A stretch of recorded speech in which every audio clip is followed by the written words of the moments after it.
Welcome to my channel. AP SPT diploma C20 and C16 కి సంబంధించి examination hall tickets అయితే release చేయడం అయితే జరిగింది.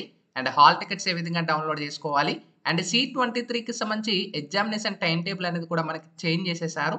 సో డీటెయిల్గా వాటికి సంబంధించి మీకు ఈ వీడియోలో అయితే ఎక్స్ప్లెయిన్ చేస్తాను. వీడియోలోకి వెళ్లే ముందు ఛానల్ ఎవరైతే ఫస్ట్ టైం ఇచ్చేస్తారో సబ్స్క్రైబ్ అయితే చేయడం అయితే మర్చిపోతూ ఏపీ ఎస్పీటీకి సంబంధించి లేటెస్ట్ అప్డేట్స్ అన్ని కూడా వెంటనే షేర్ చేస్తూ ఉంటాను. అయితే first of all AP diploma C16 and C20 and year 19 ఎవరైతే ఫీజ్ పేమెంట్ చేశారో వాళ్ళ యొక్క హాల్ టికెట్స్ అయితే రిలీజ్ చేసేసారు. మీ యొక్క హాల్ టికెట్స్ అని అయితే తొందరగా అయితే చెక్ చేసేసుకోండి. వెబ్సైట్ లింక్ కూడా కింద డిస్క్రిప్షన్లో ప్రొవైడ్ చేస్తాను, అక్కడ నుంచి చెక్ చేసుకోవచ్చు. ఇక్కడ డైరెక్ట్గా మనకి C16 ఎవరైతే ఉంటారో వాళ్ళు ఈ సెకండ్ లింక్ మనం క్లిక్ చేసి మీ యొక్క పిన్ నెంబర్ ఎంటర్ చేసుకొని డౌన్లోడ్ మీద క్లిక్ చేసుకున్నట్టయితే డౌన్లోడ్ అయిపోతుంది. ఒకవేళ C20 కానీ ఇయర్ 19 వాళ్ళైతే ఇక్కడ మీ యొక్క హాల్ టికెట్ నెంబర్ అనేది ఎంటర్ చేసి డౌన్లోడ్ మీద క్లిక్ చేసిన వెంటనే డైరెక్ట్గా మీకు ఈ విధంగా ఒక పాపప్ అయితే వస్తుంది. సో అక్కడ డౌన్లోడ్ చేసేసుకోవచ్చు, మొబైల్లో కూడా డౌన్లోడ్ చేసుకోవచ్చు. వన్స్ డౌన్లోడ్ అయిపోయిన తర్వాత మీకు ఈ విధంగా state board of technical education అని చెప్పి ఒరిజినల్ హాల్ టికెట్ అని చెప్పి మీ యొక్క ఫోటో, పిన్ నెంబర్ అండ్ మీ యొక్క ఎగ్జామినేషన్ సెంటర్ అండ్ టోటల్గా మీరు ఎన్ని సెమ్స్ బ్యాక్లాగ్స్ ఫీజ్ పేమెంట్ చేశారో అవన్నీ కూడా మీకు క్లియర్గా అయితే ఇక్కడ ఇంటర్ఫేస్ అయితే అవుతుంది. సో ఒకవేళ ఈ యొక్క ఫీజ్ పేమెంట్లో ఏమైనా మీ హాల్ టికెట్స్ కానీ డౌన్లోడ్ అవ్వకపోయినా అండ్ ఏవైతే మీరు సబ్జెక్ట్స్ కానీ ఏవైతే ఫీజ్ పేమెంట్ చేశారో అవి కూడా మీకు చూపించకపోయినా కూడా మీరు ఎస్పీటీటీ వాళ్ళని కాంటాక్ట్ అవ్వచ్చు అండ్ కాలేజ్ స్టాఫ్ను వాళ్ళు కాంటాక్ట్ చేస్తే సో మీకు వెరిఫై అయితే అవుతుంది. ఓకేనా. ఇక్కడ మీరు హెడ్ ఆఫ్ ద సెక్షన్ దగ్గర కంపల్సరీ మీ యొక్క కాలేజీ యొక్క సైన్ ఇన్ స్టాంప్ అనేది పెట్టించుకోవాల్సి ఉంటుంది. ఓకేనా, గుర్తుపెట్టుకోండి. అయితే ఇక్కడ లేటెస్ట్ ఇన్స్ట్రక్షన్స్ ప్రకారం మనం చూసుకున్నట్టయితే మనకి candidates arrive the examination centre at least 30 minutes before. ఓకేనా, ఎగ్జామ్ సెంటర్కి 30 minutes బిఫోర్ ఉండేలా చూసుకోండి. అండ్ టోటల్గా మనకి ఎలాంటి మెటీరియల్స్ కానీ ఇలాంటి ప్రింటెడ్ కానీ ఎలాంటి గ్యాజెట్స్ కానీ లోపలికి అయితే తీసుకెళ్ళకూడదు. ఇక్కడ మనకి క్లియర్గా అయితే మెన్షన్ చేశారు. ఒకసారి ఈ యొక్క ఇన్స్ట్రక్షన్స్ అనేవి కూడా క్లియర్గా అయితే చెక్ చేసేసుకోండి. అండ్ మనకి 32 pages అని అయితే ఆన్సర్ బుక్లెట్ అనేది కూడా ఉంటుందని అయితే ప్రొవైడ్ చేసేసారు.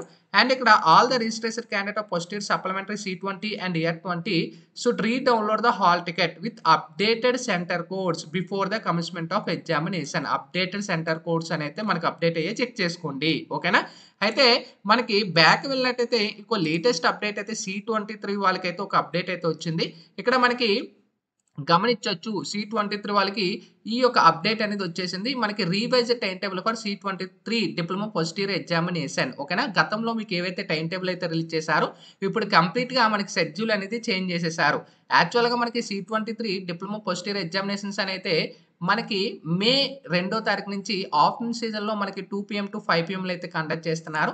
కానీ ఈ యొక్క సమ్మర్ హీట్ అనేది గుర్తులో పెట్టుకొని సో టోటల్గా ఇక్కడ మనకి regular students of C20 4th semester and C23 first ఇయర్కి సంబంధించి ప్రిన్సిపల్స్ వాళ్ళైతే రిక్వెస్ట్ చేయడం అయితే జరిగింది రీషెడ్యూల్ చేయమని. సో మనకి టోటల్గా రీషెడ్యూల్ అయితే చేసేసారు. ఇంకా అన్నీ కూడా మనకి మార్నింగ్ సెక్షన్లోనే 9:30 AM to 12:30 PM అనేది కండక్ట్ అయితే చేస్తున్నారు. మనకి స్టార్టింగ్ ఫ్రమ్ 0 to 05/2024 గుర్తుపెట్టుకోండి. అండ్ ఇక క్లియర్గా ఇక్కడ మనకి టైం టేబుల్ అనేది కూడా రిలీజ్ చేశారు. వెబ్సైట్లోనే ఇక్కడ టైం టేబుల్ కూడా చెక్ చేసుకోవచ్చు. ఒకసారి అప్డేటెడ్ టైం టేబుల్ చెక్ చేసుకోండి. మొత్తం అన్నీ కూడా మనకి మార్నింగ్ సెక్షన్లోనే మనకి C23కి సంబంధించి అయితే వాళ్ళ కండక్ట్ అయితే చేస్తున్నారు. ఒకసారి అప్డేటెడ్ టైం టేబుల్ అనేది కూడా చెక్ చేసుకోవచ్చు. ఓకేనా. సో ఇది మనకి వచ్చిన లేటెస్ట్ ఇన్ఫర్మేషన్ మనకి డిప్లొమాకి సంబంధించి.